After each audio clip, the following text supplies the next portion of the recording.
সেক্ষেত্রে আমরা দেখলাম গত কয়েকদিন আগে যে ভিপি নূরের উপরে যে হামলা হয়েছে, আপনারাও হয়তো সেই জিনিসটা যাচ্ছেন, আপনাদের উপরে হওয়ার যে আশঙ্কা আছে কিনা এবং আপনার যে আন্দোলন ডেকেছেন সেখানে দেশ স্থিতিশীল হওয়ার আশঙ্কা আছে কিনা? এখানে মূল ব্যাপারটা হলো, আপনারা দেখেছেন যে আওয়ামী লীগ সহ এবং তাদের সাথে যে জয়ের ঘোষণা ছিল তাদের কার্যক্রমটা আমাদের সামনে পরিষ্কার।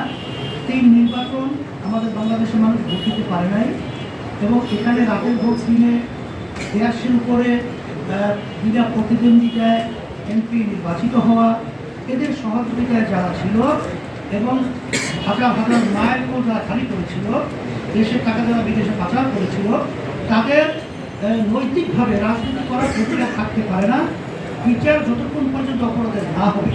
এই জন্য এটা আমরা যৌক্তিক দাবি করেছি এবং এটা বাস্তবতাও তাই এবং সকলেই এটা চায়।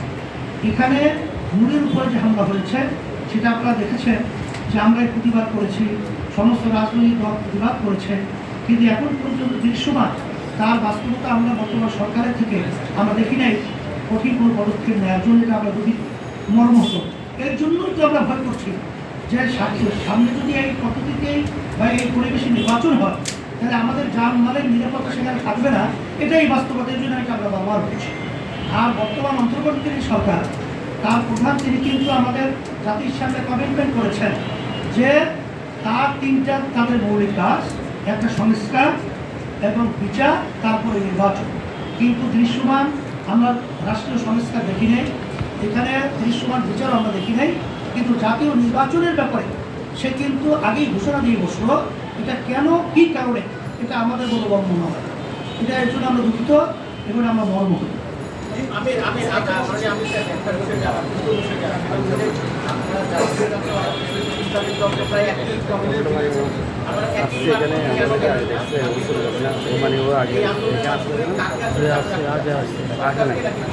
বাইরে আসে নাই,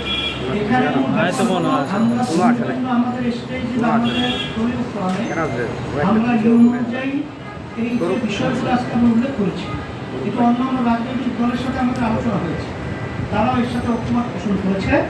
আমরা আমাদের অবস্থান থেকে আমরা কথা বলতে থাকবো। একটা সময় যখন আসবে, যখন দেখবো এখন পরিবেশ হয়েছে, তখন একটা আওয়াজও আমাদের সকলের আসার সম্ভাবনা আছে। এটা যাদের দায়িত্বে আছে, এখানে তো সরকারের দায়িত্বে, সরকার যেহেতু অন্তর্বর্তীকালীন সরকার, আমরা তো তাকেই চাপে রাখবো। এটা তাদের প্রতি আমাদের আহ্বান। গতকাল আমাদের খেলাফত মজলিস আপনাদের কোনো সেল কত, একটু আগে জামাত ইসলাম দিয়েছে সেল কত, আপনারাও তারপরে আমরা ধরে নেব কি আপনারা ইসলামী দলগুলো এক হয়ে এই আন্দোলনে নামছেন? আমরা ইসলামী দলগুলোর ব্যাপারে 5ই আগস্টের পরে 24-2000 আমরা বলেছিলাম ইসলামী দলগুলো আমরা একটা বাক্স দেওয়ার ব্যাপারে আমরা একটা ঘোষণা দিয়েছি, আমরা চেষ্টা করছিলাম এবং আলহামদুলিল্লাহ সেটা অনেকটাই কাছাকাছি এবং একটা পরিবেশ অনেকটা তৈরি হয়েছে। এর সাথে সাথে আমরা আরেকটা কথা বলেছি যে যারা নাকি দেশ প্রেমিক রয়েছে, মানবতা প্রেমিক রয়েছে, তাদেরকে আমরা সাথে নিয়ে আমরা দেশ করার ব্যাপারে, আমরা নির্বাচনের ব্যাপারে আমাদের একটা বাক্স দেওয়ার ব্যাপারে চিন্তা আমাদের সেটাও কিন্তু মাথায় রয়েছে। সেটা সময়ের ব্যবধানে অবস্থার পরিপ্রেক্ষিতে সেটা আমরা ওইভাবে